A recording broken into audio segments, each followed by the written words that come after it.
Assalamualaikum warahmatullahi wabarakatuh. Innal hamdalillah nahmaduhu wa nasta'inuhu wa nastaghfiruh wa na'udzu billahi min syururi anfusina wa min sayyiati a'malina. May yahdihillahu fala mudhillalah wa may yudlilhu fala hadiyalah. Asyhadu an la ilaha illallah wa asyhadu anna Muhammadan abduhu wa rasuluh. La nabiyya ba'da.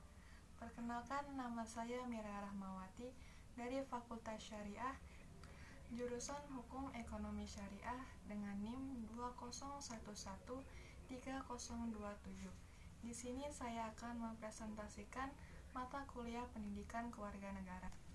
Bab pertama dengan judul Bagaimana Hakikat Pendidikan Kewarganegaraan dalam Mengembangkan Kemampuan Utuh Sarjana atau Profesional.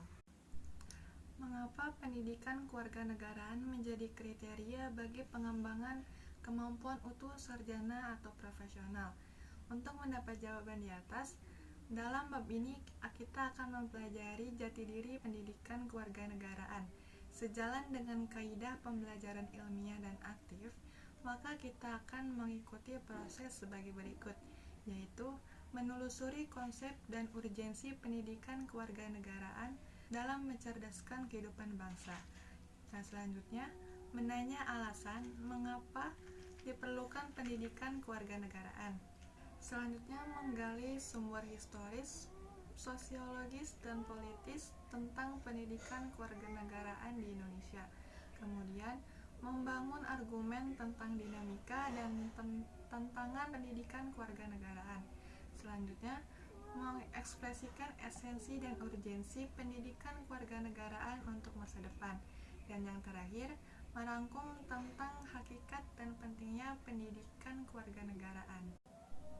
Pada bagian A, yaitu mengapa konsep dan urgensi pendidikan kewarganegaraan dalam pencerdasan kehidupan bangsa. Dalam Undang-Undang Republik Indonesia Nomor 12 Tahun 2012 tentang pendidikan tinggi, program sarjana merupakan jenjang pendidikan akademik bagi lulusan pendidikan menengah atau sederajat sehingga mampu menguasai atau mengamalkan ilmu pengetahuan dan teknologi melalui penalaran ilmiah.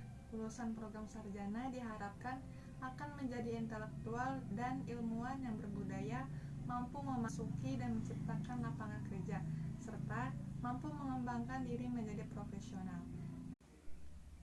Dalam Undang-Undang Republik Indonesia Nomor 14 Tahun 2015 tentang guru dan dosen dikemukakan bahwa profesional adalah pekerjaan atau kegiatan yang dapat menjadi sumber penghasilan, perlu keahlian, kemahiran, atau kecakapan, memiliki standar mutu, ada norma, dan diperoleh melalui pendidikan profesi. Perlu diketahui terlebih dahulu apakah warga negara itu. Konsep warga negara atau citizen dalam arti negara modern atau negara kebangsaan nation states dikenal sejak adanya perjanjian Westphalia di Eropa tahun 1648 sebagai kesepakatan mengakhiri perang selama 30 tahun di Eropa. Berbicara warga negara biasanya terkait dengan masalah pemerintahan dan lembaga-lembaga negara seperti lembaga Dewan Perwakilan Rakyat, pengadilan kepresidenan, dan sebagainya. Dalam pengertian negara modern, istilah warga negara dapat berarti warga, anggota, atau member dari sebuah negara. Warga negara adalah anggota dari sekelompok manusia yang hidup atau tinggal di wilayah hukum tertentu yang memiliki hak dan kewajiban.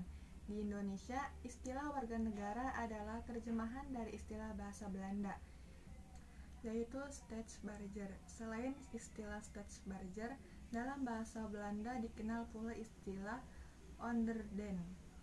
Era modern, istilah kaulan negara telah mengalami pergeseran. Istilah kaulan negara sudah tidak digunakan dalam konteks kehidupan berbangsa dan bernegara di Indonesia saat ini. Konsep warga negara Indonesia adalah warga negara dalam arti modern, bukan warga negara seperti pada zaman Yunani kuno yang hanya meliputi angkatan perang, artis, dan ilmuwan atau filsuf. Siapa saja WNI? Menurut undang-undang yang berlaku saat ini, warga negara adalah warga suatu negara yang ditetapkan berdasarkan peraturan perundang-undangan. Mereka dapat meliputi TNI, Polri, petani, pedagang, dan profesi serta kelompok masyarakat lainnya yang memenuhi syarat-syarat menurut undang-undang. Secara konseptual, istilah kewarganegaraan tidak bisa dilepaskan dengan istilah warga negara. Selanjutnya, ia juga berkaitan dengan istilah pendidikan kewarganegaraan. Selanjutnya, secara yuridis, istilah kewarganegaraan dan pendidikan kewarganegaraan di Indonesia dapat ditelusuri dalam peraturan perundang-undangan. Selanjutnya, bagaimana urgensi pendidikan kewarganegaraan di negara kita? Mari kita telusuri pentingnya pendidikan kewarganegaraan menurut para ahli dan peraturan perundang-undangan. Tujuan pendidikan kewarganegaraan dimanapun umumnya bertujuan untuk membentuk warga negara yang baik atau good citizen. Kita dapat mencermati Undang-Undang Republik Indonesia Nomor 20 Tahun 2003 tentang Sidkinas Pasal 37 Ayat 1 huruf B yang menyatakan bahwa kurikulum pendidikan dasar dan menengah wajib memuat pendidikan kewarganegaraan. Kemudian bagian B yaitu menanya alasan mengapa diperlukan pendidikan kewarganegaraan. Pada bagian ini kita akan melakukan refleksi dengan menanyakan alasan mengapa pendidikan kewarganegaraan diperlukan. Pertanyaannya, mengapa negara, khususnya Indonesia, perlu pendidikan kewarganegaraan? Mencermati arti dari maksud pendidikan kewarganegaraan sebagaimana yang ditegaskan dalam Undang-Undang Republik Indonesia Nomor 20 Tahun 2003 tentang Sistem Pendidikan Nasional yang menekankan pada pembentukan warga negara agar memiliki rasa kebangsaan dan cinta tanah air. Setelah kita menelusuri konsep warga negara dan kaulah negara, mungkin kita juga bertanya atau mempertanyakan apakah benar Belanda yang memiliki tradisi barat yang dikenal liberal, Alligator memiliki istilah Onderdeen. Pertanyaan ini perlu diajukan mengingat istilah Onderdeen sedikit kontroversial bila dibawa dan diberlakukan oleh Belanda yang memiliki tradisi barat. Kita pun perlu mempertanyakan mengapa bangsa Indonesia dan negara umumnya perlu pendidikan kewarganegara. Secara lebih spesifik, perlukah sarjana atau profesional belajar pendidikan kewarganegaraan? Untuk apakah sarjana atau profesional belajar pendidikan kewarganegaraan? Jika diperhatikan dalam hasil penelusuran konsep dan urgensi pendidikan kewarganegaraan di atas, terkesan bahwa PKN Indonesia banyak dipengaruhi oleh pendidikan kewarganegaraan dalam tradisi barat. Apakah benar demikian? Pertanyaan-pertanyaan di atas bila dirangkum meliputi 3 pertanyaan utama, yaitu apakah sumber historis PKN di Indonesia?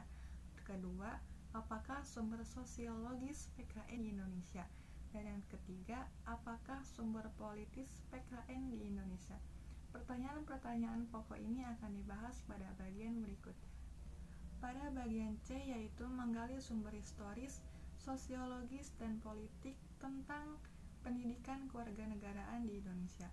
Pada bagian ini kita akan menggali sumber-sumber pendidikan kewarganegaraan di Indonesia baik secara historis, sosiologis, maupun politis yang tumbuh, berkembang, dan berkontribusi dalam pembangunan serta pencerdaskan kehidupan bermasyarakat, berbangsa, dan bernegara.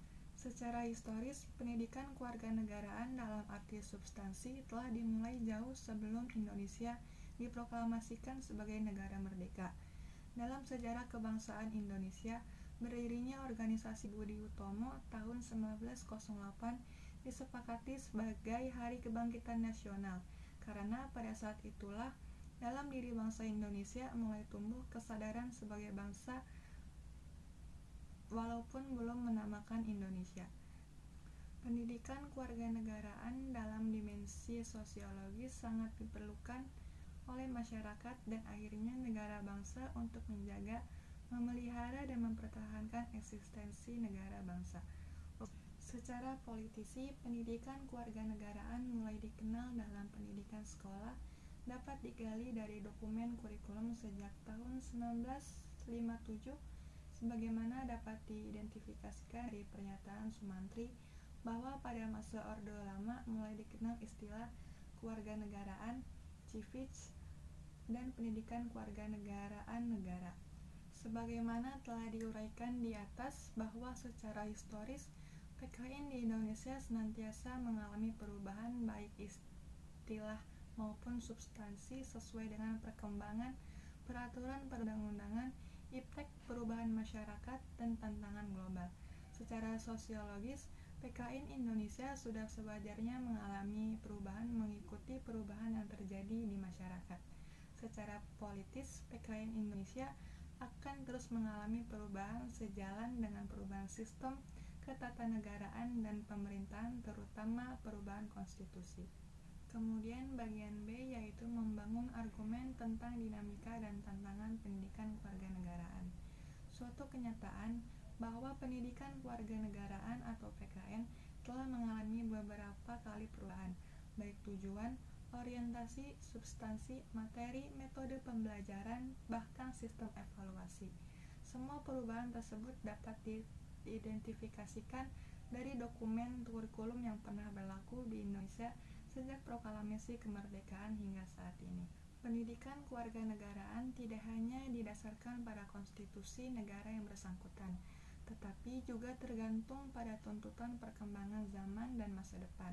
Misalnya, kecenderungan masa depan masa meliputi isu tentang HAM, pelaksanaan demokrasi, dan lingkungan hidup. Sebagai warga negara muda, mahasiswa perlu memahami, memiliki kesadaran dan partisipatif terhadap gejala demikian. Selanjutnya, bagian E mendeskripsikan esensi dan urgensi pendidikan kewarganegaraan untuk masa depan.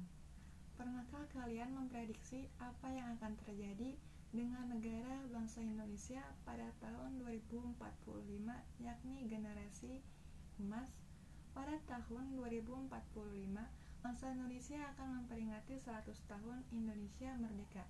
Bagaimana nasib bangsa Indonesia pada 100 tahun Indonesia merdeka?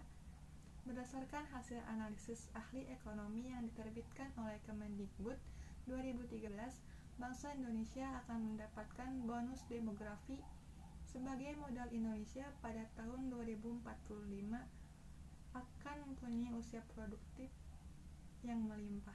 Yang terakhir bagian F yaitu rangkuman hakikat dan pentingnya pendidikan kewarganegara. Yang pertama, secara etimologis, pendidikan kewarganegaraan berasal dari kata pendidikan dan kata kewarganegaraan.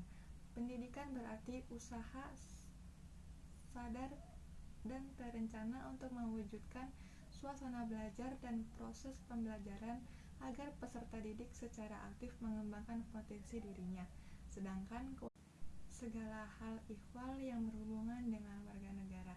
Yang kedua, secara yuridis, pendidikan kewarganegara dimaksudkan untuk membentuk peserta didik menjadi manusia yang memiliki rasa kebangsaan dan cinta tanah air.